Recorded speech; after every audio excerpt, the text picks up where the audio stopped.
আসসালামু আলাইকুম। আমাদের আজকের গল্প জোঁক। লিখেছেন আবু ইসহাক। সেদ্ধ মিষ্টি আলুর কয়েকটা টুকরো পেটে জামিন দেয় ওসমান। ভাতের অভাবে অন্য কিছু দিয়ে উদরপূর্তির নাম চাষি মজুরের ভাষায় পেটে জামিন দেয়া। চাল যখন দুর্মূল্য তখন এছাড়া উপায় কি? ওসমান হুক্কা নিয়ে বসে। মাজু বিবি নিয়ে আসে রয়নার তেলের বোতল। হাতের তেলই ঢেলে সে স্বামীর পিঠে মালিশ করতে শুরু করে। 6 বছরের মেয়ে টুনটুনি জিজ্ঞেস করে, এই তেল মালিশ করলে কি হয় মা? পানিতে কামড়াতে পারে না, উত্তর দেয় মাজু বিবি। পানিতে কামড়াই? পানির কি দাঁত আসেনি? আসে না আবার? ওসমান হাসে। দাঁত না থাকলে কামড়ায় কেমনে? টুনি হয়তো বিশ্বাস করত, কিন্তু মাজু বিবি বুঝিয়ে দেয় মেয়েকে, ঘাস লতা পাতা কচু ঘেঁচু পচ্চা বিলের পানি খারাপ হইয়া যায়। ওই পানি গতরে লাগলে কুটকুট করে, ওরেই কয় পানিত কামড়ায়। ওসমান হুক্কা রেখে হাঁক দেয়, কই গেলি তোতা? তামুকের ডিব্বা আর আগুনের মালসা লইয়া নাই যা, আমি আইতে আসি।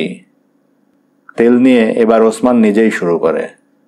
পা থেকে গলা পর্যন্ত ভালো করে মালিশ করে। মাথায় আর মুখে মাখে সর্ষের তেল। তারপর কাস্তে ও হুক্কা নিয়ে সে নৌকায় ওঠে। 13 হাতি ডিঙিটাকে বেয়ে চলে 10 বছরের ছেলে তোতা। ওসমান পায়ে চটচটে তেল মালিশ করতে করতে চারদিকে চোখ বুলায়। শ্রাবণ মাসের শেষ, বর্ষার ভরা যৌবন এখন, খামখেয়ালি বর্ষণ বৃষ্টির। আউশ ধান উঠে যাওয়ায় আমন ধানের গাছগুলো মাথা চাড়া দিয়ে উঠেছে। তাদের সতেজ ডগা চিকচিক করছে ভোরের রোদে। দেখতে দেখতে পাট খেতে এসে যায় নৌকা। পাট গাছগুলোর দিকে তাকিয়ে ওসমানের চোখ তৃপ্তিতে ভরে ওঠে। যেমন মোটা হয়েছে, লম্বাও হয়েছে প্রায় 2 মানুষ সমান। তার খাটুনি সার্থক হয়েছে। সে কি যেমন তেমন খাটুনি? রোদ বৃষ্টি মাথায় করে ক্ষেত চষরে, ঢেলা ভাঙরে, উড়া বাছরে, তারপর বৃষ্টি হলে আর এক চাষ দিয়ে বীজ বোনো। পাটের চারা বড় হয়ে উঠলে আবার ঘাস বাছো। বাছট করে খাটো চিকন গাছগুলোকে তুলে না ফেললে সবগুলোই টিংটিঙে থেকে যায়। কোষ্টায় আয় পাওয়া যায় না মোটেই। এত পরিশ্রমের ফসল কিন্তু তার একার নয়। সে তো শুধু ভাগ চাষি। জমির মালিক ওয়াজেদ চৌধুরী ঢাকায় বড় চাকরি করেন, দেশে গোমস্তা রেখেছেন। সে কড়াইগন্ডায় অর্ধেক ভাগ আদায় করে নেয়। মরশুমের সময় তার ছেলে ইউসুফ ঢাকা থেকে আসে। ধান পাট বিক্রি করে টাকা নিয়ে আবার ঢাকা চলে যায়। গত বছর বাইনের সময়ও একবার এসেছিল। এসে কাগজে কাগজে টিপসই নিয়ে গেছে ভাগ চাষিদের। এর আগে জমির বিলি ব্যবস্থা মুখে মুখেই চলত। দীর্ঘ সুপুষ্ট পাট গাছ দেখে যে আনন্দ হয়েছিল ওসমানের, তার অনেকটা নিভে যায় এসব চিন্তায়। একটা দীর্ঘশ্বাস ছেড়ে সে ভাবে, আহা, তার মেহনতের ফসলে যদি আর কেউ ভাগ না বসাতো। ওসমান লুঙ্গিটা কাছা মেরে নেয়। জোঁকের ভয়ে শক্ত করেই কাছা মারতে হয়। ফাঁক পেলে জোঁক নাকি মলদার দিয়ে পেটের মধ্যে গিয়ে নাড়ি কেটে দেয়। ওসমান পানিতে নামে। পচা পানি কবরেজি পাঁচনের মতো দেখতে। গত 2 বছরের মতো বন্যা হয়নি এবারও। তবু বুক সমান পানি পাট খেতে। এ পাট না ডুবিয়ে কাটবার উপায় নেই। কতগুলো পাট গাছ একত্র করে দড়ি দিয়ে বাঁধে ওসমান। ছাতার মতো যে ছইনিটা হয় তার নিচে হুক্কা, তামাকের ডিব্বা, আগুনের মালসা এসব ঝুলিয়ে রাখে সে টাংনা দিয়ে।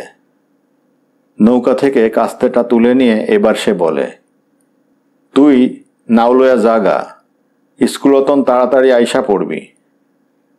স্কুল তো 4টার সময় ছুটি হইব, তুই ছুটি লইয়া আগে চইলা আইস। ছুটি দিতে চায় না যে মাস্টার সাহেব। কামের সময় ছুটি দিতে পারবে না কেমন কথা? ছুটি না দিলে জিগাইস, আমার পাটগুলা জাগ দেয়া দিতে পারবো নি তো গো মাস্টার। তোতা নৌকা বেয়ে চলে যায়। ওসমান ডুবের পর ডুব দিয়ে চলে। লোহারুর দোকান থেকে সদ্য আল কাটিয়ে আনা ধারালো কাস্তে দিয়ে সে পাটের গোড়া কাটে, কিন্তু 4-5টার বেশি পাট কাটতে পারে না এক ডুবে। 1 হাতা পাট কাটতে 3-4 ডুব লেগে যায়। একের পর এক 10-12 ডুব দিয়ে হাঁপিয়ে ওঠা দমটাকে তাজা করবার জন্যে জিরোবার দরকার হয়। কিন্তু এই জিরোবার সময়টুকুও বৃথা নষ্ট করবার উপায় নেই। কাস্তেটা মুখ দিয়ে কামড়ে ধরে হাতা বাঁধতে হয় এ সময়। প্রথম দিকে 10 ডুবে 3 হাতা কেটে জিরোনো দরকার হয়, কিন্তু ডুবের এই হার বেশিক্ষণ থাকে না। ক্রমে 8 ডুব, 6 ডুব, 4 ডুব, 2 ডুব, এমনকি 1 ডুবের পরেও জিরানো দরকার হয়ে পড়ে। অন্যদিকে ডুব প্রতি কাটা পাটের পরিমাণও কমতে থাকে। শুরুতে যে 1 হাতা পাট কাটতে 3-4 ডুব লাগে, তা কাটতে শেষের দিকে লেগে যায় 7-8 ডুব। পেটের জামিনের মেয়াদ যতক্ষণ থাকে ততক্ষণ কাজ ভালোই হয়। মাঝে মাঝে ঠিকের ওপর উঠবার আগেই পেটের মধ্যের ক্ষুধা রাক্ষস খামখাম শুরু করে দেয়। ওসমান আমল দেয় না প্রথম দিকে, পাট কেটেই চলে ডুব দিয়ে। কিন্তু আমল দিতে হয় যখন মোচড়ানি শুরু হয় নাড়ি ভুড়ির মধ্যে। চোখ ঝাপসা হয়ে আসে, মাথা ঝিমঝিম করে, হাত পাগুলো নিস্তেজ হয়ে আসতে থাকে। ওসমান একবার ভাবে ঘরে যাওয়ার কথা, ডাকবে নাকি সে ছেলেকে নৌকা নিয়ে আসবার জন্যে। কিন্তু কাজ যে অর্ধেকও হয়নি এখনো। 80 হাতা পাট কাটার সংকল্প নিয়ে সে জমিতে এসেছে। পরক্ষণেই আবার সে ভাবে, তোতা তো এখনো স্কুল থেকেই ফেরেনি, আর ঘরে এত সকালে রান্না হওয়ার কথাও তো নয়। পাশের কিছু দূরে একটা শালুক ফুল দেখতে পায় ওসমান। তার চোখ উজ্জ্বল হয়ে ওঠে। পেটে জামিন দেওয়ার এত সহজ উপায়টা মনে না থাকার জন্যে নিজের উপর বিরক্ত হয় সে। এদিক ওদিক থেকে ডুব দিয়ে দিয়ে সে শালুক তোলে গোটা 10-12। ক্ষুধার জ্বালায় বিকট গন্ধ উপেক্ষা করে কাঁচাই খেয়ে ফেলে তার কয়েকটা। বাকিগুলো মালসার আগুনে পুড়িয়ে খেয়ে নেয়। ওসমান আবার শুরু করে, সেই ডুব দেয়া, পাটের গোড়া কাটা, হাতা বাঁধা। বেলা গড়িয়ে গেছে অনেকটা। প্রত্যেক ডুবের পর জিরোতে হয় এখন। পাটও 1-2টোর বেশি কাটা যায় না এক ডুবে। অনেকক্ষণ পানিতে থাকার দরুন শরীর মালিশ করা, তেল ধুয়ে গেছে। পানির কামড়ানি শুরু হয়ে গেছে এখন। ওসমানের মেজাজ বিগড়ে যায়। সে গালাগাল দিয়ে ওঠে, আমরা না খাইয়া শুকাইয়া মরি, আর এই শালার পাটগুলো মোটটা হইছে কত, কাঁচিতে ধরে না। কেন চিক্কন চিক্কন হইতে দোষ আসিল কি? হেই হইছে এক পচে দিতাম সাবার কইরা। ওসমান তামাক খেতে গিয়ে দেখে মালসার আগুন নিভে গেছে। কিছুক্ষণ আগেই বৃষ্টি হয়েছিল এক পশলা। পাট গাছের ছাইনি বৃষ্টি ঠেকাতে পারেনি। ওসমান এবার খেপে যায়। গা চুলকাতে চুলকাতে সে এক চোট গালাগাল ছাড়ে বৃষ্টি আর পচা পানির উদ্দেশ্যে। তারপর হঠাৎ জমির মালিকের উপর গিয়ে পড়ে তার রাগ। সে বিড়বিড় করে বলে, বেটা তো ঢাকা শহরে ফটেং বাবু হইয়া বইসা আছে, থাবাটা দিয়া আধাটা ভাগ লইয়া যাইব। বেটারে একদিন পচা পানির কামড় খাওয়াইতে পারতাম। ওসমান আজ আর কাজ করবে না। সিদ্ধান্ত করবার সাথে সাথে সে জোরে ডাক দেয়, তোতারে ও। 2 ডাকের পর ওদিক থেকে সাড়া আসে, আহি ও আয়, তোর আহিডা বাইর কর মহানে। পাটের হাতাগুলো এক জায়গায় জড়ো করতে করতে গজগজ করে ওসমান। আমি বুইড়া খাইট্টা মরি, আর ওরা এক পাল আছে বৈশা গিলবার। তোতা নৌকা নিয়ে আসে। এত সকালে তার আসার কথা নয়, তবুও ওসমান ফেটে পড়ে। এতক্ষণ কি করছিলি? তোরে না কইছিলাম ছুটি লইয়া আগে আইতে? ছুটি না দিলে পলাইয়া আইতে পারস নাই? আগে আইছিলাম, মা কইছিল আর একটু দেরি কর, বাত হইলে ফ্যানটা লইয়া যাইস। ফ্যান আনছস? দে দে শিগগির। তোতা মাটির খোড়াটা এগিয়ে দেয়। লবণ মেশানো 1 খোড়া ফ্যান। ওসমান পানির মধ্যে দাঁড়িয়েই চুমুক দেয়। সবটা শেষ করে অস্ফুট স্বরে বলে, শুকুর আলহামদুলিল্লাহ। ফ্যানটুকু পাঠিয়েছে এজন্য স্ত্রীকেও ধন্যবাদ জানায় তার অন্তরের ভাষা। এরকম খাটুনির পর এ ফ্যানটুকু পেটে না দিলে সে পানি থেকে উঠতেই পারে না নৌকার উপর। এবার আউশ ধান কাটার সময় থেকেই এ দশা হয়েছে। অথচ কতই বা তার বয়স, 40 হয়েছে কি হয়নি। ওসমান পাটের হাতাগুলো তুলে ধরে। তোতা সেগুলো টেনে তোলে নৌকায়, গুনে গুনে সাজিয়ে রাখে। পাট তুলতে তুলতে ওসমান জিজ্ঞেস করে ছেলেকে, কি রানছে রে তোর মা? ট্যাংরা মাছ আর কলমি শাক। মাছ পাইল কই? বড়শি দিয়া ধরছিল মাই। ওসমান খুশি হয়। পাট সব তোলা হয়ে গেলে ওসমান নৌকায় ওঠে। নৌকার কানিতে 2 হাতের ভর রেখে অতি কষ্টে তাকে উঠতে হয়। তোমার পায়ে কালা উইডা কি বাজান? তোতা ব্যস্ত সমস্ত হয়ে বলে। কই? ওই যে জোক না জানি কি, আঙুল দিয়া দেখায় তোতা। জোকই তরে, এইটা আবার কনসুম লাগলো, শিগগির কাশিটা দে। তোতা কাস্তেটা এগিয়ে দেয়। ভয়ে তার শরীরের সমস্ত লোম কাঁটা দিয়ে উঠেছে। ডান পায়ের হাঁটুর একটু উপরেই ধরেছে জোকটা। প্রায় বিগতখানিক লম্বা, করাতে জোক, রক্ত খেয়ে ধুমসে উঠেছে। ওসমান কাস্তেটা জোকের বুকের তলা দিয়ে ঢুকিয়ে দেয়।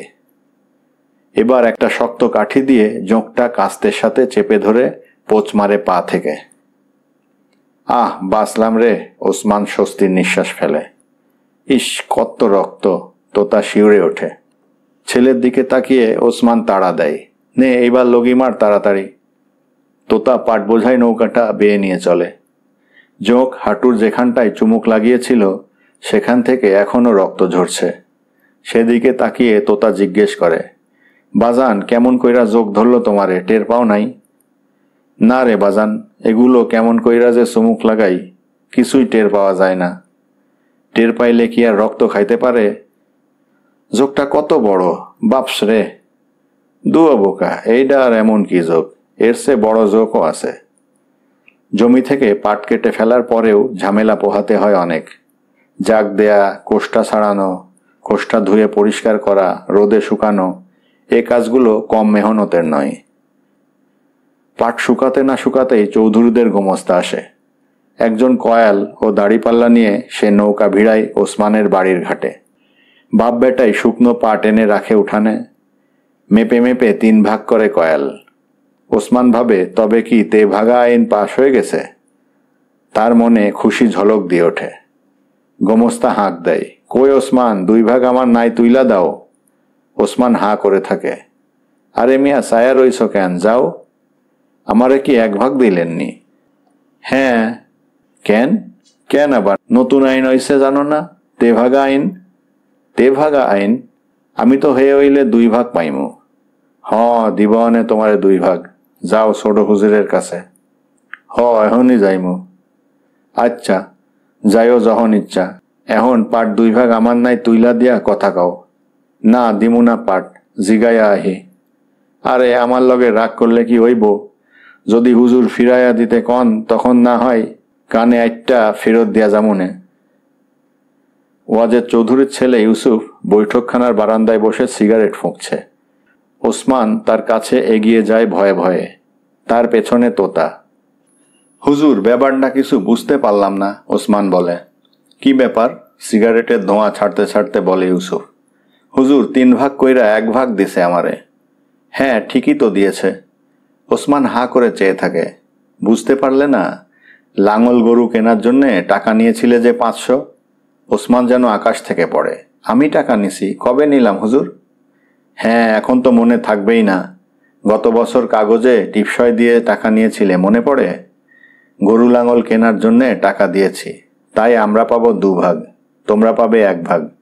তেভাগা আইন পাশ হয়ে গেলে আধা আধা সেই আগের মতো পাবে। আমি টাকা নেই নাই, এরকম জুলুম খোদাও সহ্য করব না। যা যা বেটা, বেরো। বেশি তেড়িবেড়ি করলে 1 কড়া জমি দেব না কোনো বেটারে। ওসমান টলতে টলতে বেরিয়ে যায় ছেলের হাত ধরে। ইউসুফ ক্রুর হাসি হেসে বলে, তেভাগা আইন পাশ হওয়ার আগে থেকেই রিহার্সেল দিয়ে রাখছি। সিগারেটে একটা টান দিয়ে আবার সে বলে, আইন আইন করে কি আর আমাদের আটকাতে পারে? আমরা সূচের ফুটো দিয়ে আসি আর যাই, হোক না আইন, কিন্তু আমরা জানি কেমন করে আইনকে বাইপাস করতে হয়।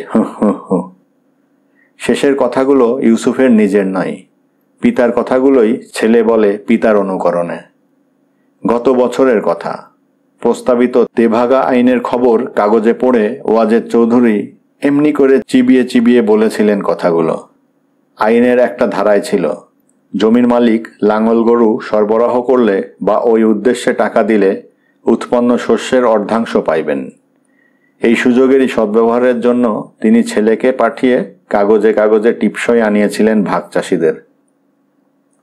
ফেরবার পথে তোতা জিজ্ঞেস করে, বাজান কেমন কইরা লেখা রাখছিল, টিপ দেওয়ানোর সময় টের পাও নাই? ছেলের প্রশ্নের উত্তর দেয় না ওসমান। একটা দীর্ঘশ্বাসের সাথে তার মুখ থেকে শুধু উচ্চারিত হয়, আহা রে।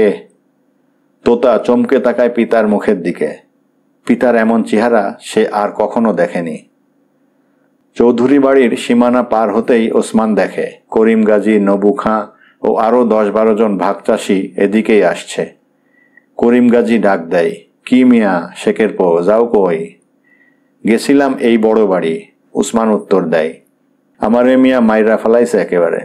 আমি বলে টাকা নিছিলাম 500।